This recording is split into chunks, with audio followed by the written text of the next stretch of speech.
First, we got to thank our sponsor, and of course that is Corsair and the Corsair One high-performance desktop PC. The i140, i160, and i180 can be found in the link in the description below. Do you guys remember on Twitter, not that long ago, I kind of showed you how I introduced my daughter to some retro gaming, and she was playing Zelda. We played Street Fighter 2. We were playing, I was playing Punch-Out, Mario, Mega Man X.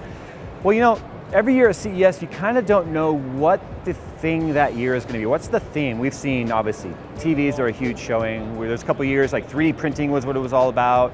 We've seen drones, like there was DroneCon, we were kind of calling it a couple years ago.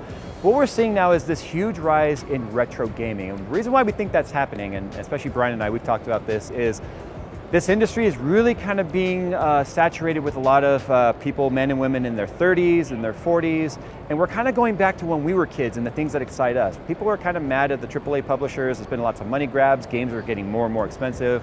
Games used to be 30 bucks, it seemed expensive. Now you can pay 70, 80, $150 for a game with collector's edition that still has DLC and a lot of reoccurring monthly subscription costs. So a lot of people are just going back to their roots. And what we're looking at right here is Arcade 1UP.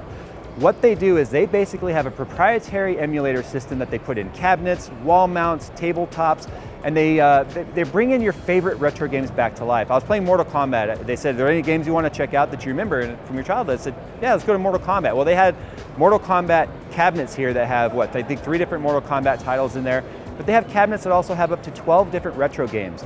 And my first thought was like, okay, yeah, this is great, we got a cabinet. How much is this? Well, I guess the price was around $299 for the cabinet and can scale around from there depending on what you want. They've got original Pac-Man consoles. It's just amazing to see this. And look behind me. We've got people all around walking, but everyone's stopping here to play games because they're going, I remember this game from when I was a kid.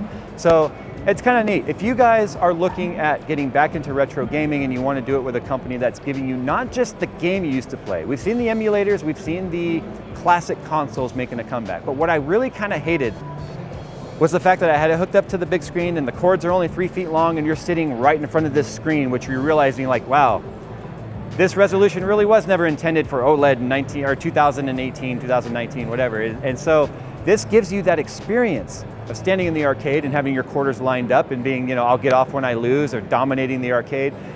It's the feel of the retro games that also bring the retro games back to life, not just bringing them into the future and calling it retro gaming. So if you guys want to learn more, check out Arcade 1UP, and we're going to probably be doing some stuff with them in the near future, setting up maybe our studio in our home with some old consoles, just to kind of bring back my childhood and dominate. Anyone that wants to come and do some Street Fighter, hey, I'll accept the challenge. So yeah, check them out, Arcade 1UP.